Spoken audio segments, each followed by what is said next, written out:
everybody, welcome back. If you're new here, my name's Jennifer and I'm a watercolor artist. I share a lot of different tutorials to be artistic with watercolor at home. Today I have a simple tip. It's going to be a short video, but I have a simple tip to really make a beautiful green with whatever green you might have in your palette. I have one lovely color that I like to add to all of my greens when I'm looking for kind of an earthy, really natural, really beautiful, really rich green tone. So let me flip you around and I will show you what that looks like.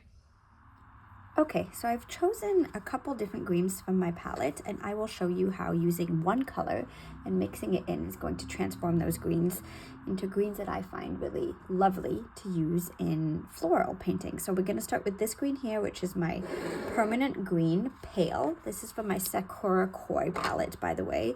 Put all the information down below if you're interested in checking it out.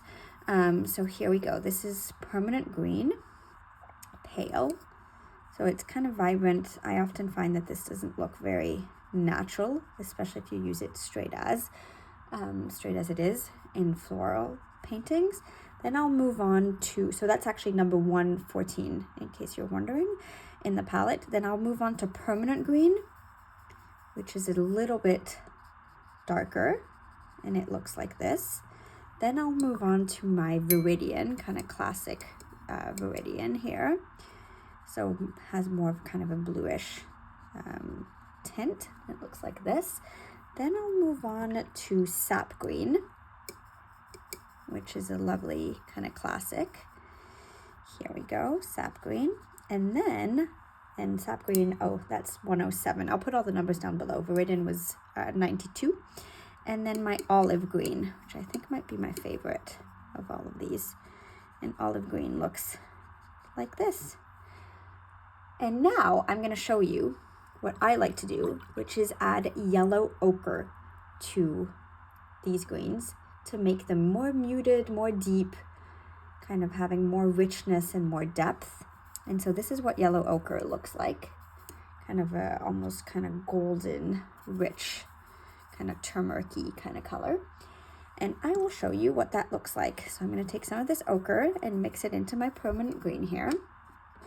That permanent green pale, and you'll see it just kind of takes the edge off of that kind of vibrant color, and all of a sudden you have a more muted green.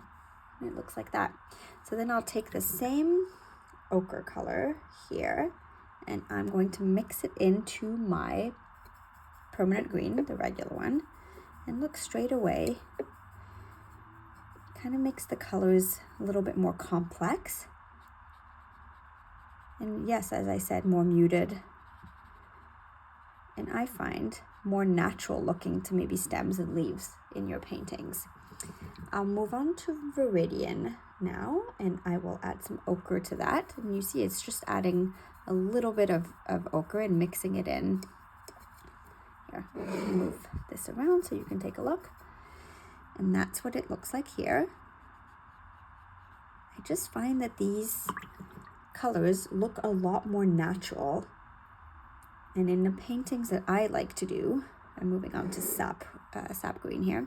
In the paintings that I like to do, these colors resonate a lot better than the greens I get straight out of the box in this palette. I'm going to move on to Sap Green here. And obviously you can play around with the amount of ochre that you add, but I'm just showing you quickly how that changes the range.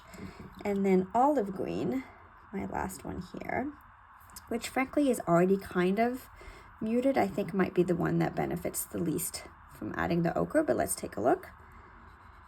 And yes, actually I find that one probably doesn't benefit from it as much because it's already pretty muted. So I'll put this up here. You can either take a screen grab and have this for reference, or make your own with your palette and see. But for me, adding ochre, yellow ochre, really transforms greens. That's my little trick when I paint florals. I'll see you in the next video.